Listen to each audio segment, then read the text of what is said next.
الحمد للہ رب العالمین والصلاة والسلام علی نبینا محمد صلی اللہ علیہ وسلم وعلی آلہ واصحابہ اجمعین ومن تبعہم بإحسان الی یوم الدین۔ معزز سامعین کرام، نفل نمازوں کے بارے میں باتیں چل رہی ہیں کہ نماز نفل کے فضائل و مسائل نبی صلی اللہ علیہ وسلم سے کیا کچھ ثابت ہیں۔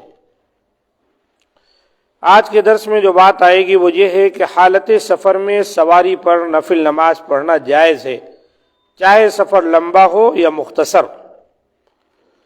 سواری پر نفل نماز پڑھنا درست ہے، چاہے وہ کار ہو یا جہاز ہو، کشتی ہو یا کوئی اور سواری ہو، لیکن فرض نماز کے لیے سواری سے اترنا لازم ہے، الا یہ کہ اس سے اترنا ناممکن ہو، جیسے بس ہے، ریل گاڑیاں ہیں، جہاز ہے، تو ظاہر سی بات ہے اس کا کنٹرول ڈرائیور کے ہاتھ میں ہے، جہاں مرضی وہاں انہیں نہیں روکا جا سکتا، تو ایسی صورتحال میں فرائض بھی ہم سواری پر ادا کر سکتے ہیں۔ حضرت عبداللہ بن عمر رضی اللہ تعالی عنہما بیان کرتے ہیں کہ سفر کے دوران سواری کا رخ جس طرف بھی ہوتا، رسول اللہ صلی اللہ علیہ وسلم اپنی سواری پر ہی نماز پڑھ لیتے تھے۔ آپ رات کی نماز میں اپنے سر سے اشارہ کرتے، ہاں البتہ فرض نمازیں سواری پر نہیں پڑھتے تھے، اسی طرح نماز وتر بھی سواری پر ہی پڑھ لیتے تھے۔ اس حدیث کو امام بخاری و مسلم نے روایت کیا۔ اس کے اندر یہ بات آئی کہ آپ اپنے سر سے اشارہ کرتے تھے، یعنی رکوع کے لیے اس طرح جھکتے تھے تھوڑا، اور سجدوں کے لیے زیادہ جھک جایا کرتے تھے۔ سواری پر اللہ اکبر کہہ کے ہاتھ باڑھتے اور نماز پڑھتے جاتے، رکوع کرنا ہوتا اللہ اکبر ذرا سا جھک جاتے، اور سجدوں کے لیے زیادہ جھک جاتے۔ اس طرح وتر بھی آپ پڑھتے تھے سواری پر، البتہ فرائض کو نہیں پڑھتے تھے، کیونکہ اس دور میں جو بھی اونٹ، گھوڑا، گدھا، یہ سب اپنے کنٹرول میں تھے، جہاں وقت ہو گیا کھڑے کیے، باندھے اور نماز ادا کیے۔ اب آج بھی اسکوٹر ہے، کار ہے اپنی کسی کی، خود ڈرائیونگ کر رہا ہے، تو یہ آدمی آرام سے اپنی نماز جہاں طبیعت چاہے روک کر پڑھ سکتا ہے۔ تو اس طرح اللہ کے رسول صلی اللہ علیہ وآلہ وسلم سے جو باتیں ثابت ہے اس پر ہم کو اور آپ کو عمل کرنا چاہیے۔ اور آج کے دور میں تو سفر بہت زیادہ ہوتے ہیں، تو ایسی صورت میں صرف سفر کا بہانہ بنا کر نمازوں کو وقت پر ادا نہ کرنا یہ درست نہیں ہے، بلکہ نماز کو وقت مقررہ پر ادا کر لیں، چاہے آپ سواری پر ہی کیوں نہ ادا کر رہے ہو۔ اسی طرح کی ایک حدیث حضرت عامر بن ربیعہ رضی اللہ تعالیٰ سے بھی مروی ہے، جو بیان کرتے ہیں کہ انہوں نے رسول اللہ صلی اللہ علیہ وسلم کو دیکھا کہ سفر کی حالت میں آپ کی سواری کا رخ چاہے کسی طرف بھی ہوتا، آپ رات کی نفل نماز اپنی سواری کی پیٹھ پر بیٹھے ہوئے ہی پڑھ لیتے تھے۔ بخاری مسلم۔ یعنی آپ سواری پر ہیں، قبلہ اگر درست ہو سکے تو بڑی اچھی بات ہے، لیکن اگر درست نہ ہو تو جس طرف بھی آپ رخ کیے ہوئے ہیں اسی طرف اللہ اکبر کہہ کے نماز پڑھنا شروع کر دیں۔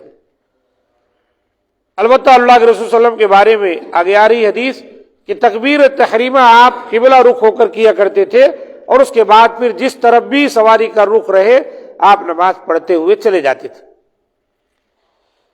تاہم جب سواری پر نماز پڑھنی ہو تو تکبیر تحریمہ کہتے ہوئے قبلہ رخ ہونا مستحب ہے، جیسا کہ حضرت انس رضی اللہ تعالیٰ عنہ بیان کرتے ہیں کہ نبی کریم صلی اللہ علیہ وسلم جب حالت سفر میں ہوتے اور نفل نماز پڑھنے کا ارادہ فرماتے تو اپنی اونٹنی کا رخ قبلہ کی جانب کر لیتے، پھر تکبیر تحریمہ کہتے، اس کے بعد سواری کا رخ جس طرف بھی ہوتا آپ صلی اللہ علیہ وسلم نماز پڑھتے رہتے۔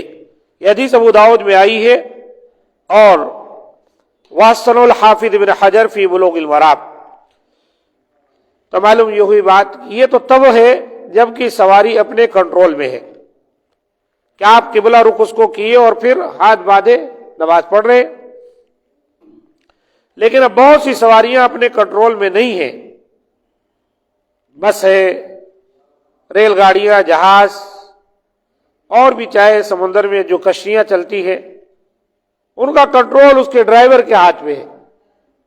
لہذا آپ پھر جہاں مناسب سمجھے جس طرف اس طرف نماز پڑھ لیں. بہت سے مقامات پر جگہ بنا دی جاتی ہے، جیسے سعودی وغیرہ کا جو فلائٹ ہے اس کے اندر نماز پڑھنے کے لیے بھی جگہ رہتی. ممکن ہے کشتی وغیرہ میں بھی رہتے ہو سکتا ہے وہاں کی ریل گاڑیوں میں بھی ایسا ہو، لیکن ہر جگہ تو ایسا نہیں ہوتا. تو جہاں ہے وہاں آپ اس کا التزام کریں، جہاں نہیں ہے جیسے چاہیں آپ پڑھ لیں. وَلِلَّهِ الْمَشْرِقُ وَالْمَغْرِبُ فَأَيْنَمَا تُوَلُّوا فَثَمَّ وَجْهُ اللَّهِ. اللہ ہی کا مشرق و مغرب ہے، جس طرف رخ کرو گے اللہ اسی طرف ہے. تو اس طرح خیال کرنا چاہیے. اسی طرح نماز نفل اپنے گھر میں پڑھنا افضل ہے. نماز نفل مسجد میں، گھر میں اور ہر پاکیزہ مقام جیسے صحرا وغیرہ پر پڑھی جا سکتی ہے، لیکن گھر میں پڑھنا افضل ہے، سوائے اس نفل نماز کے جس کی جماعت مشروع ہے.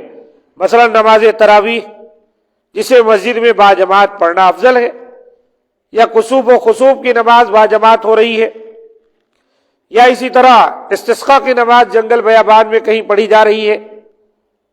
تو عیدین کی نماز ہے جو میدانوں میں پڑھی جاتی ہے. تو اس طرح کی نمازیں یہ سب بھی نوافل کے حکم میں ہیں، گرچہ کی بعد اہل علم نے واجب بھی کہا ہے، لیکن یہ جماعت سے پڑھی جائے گی. ان کو گھر میں پڑھیں گے اور جماعت چھوڑیں گے تو بہتر نہیں ہے. نماز تو ہو جائے گی، ہو سکتا ہے. چنانچہ حضرت زید بن ثابت رضی اللہ تعالیٰ عنہ کا بیان ہے کہ رسول اللہ صلی اللہ علیہ وسلم نے ارشاد فرمایا فَإِنَّ أَفْضَلَ صَلَاةِ الْمَرْءِ فِي بَيْتِهِ إِلَّا الْمَكْتُوبَةَ.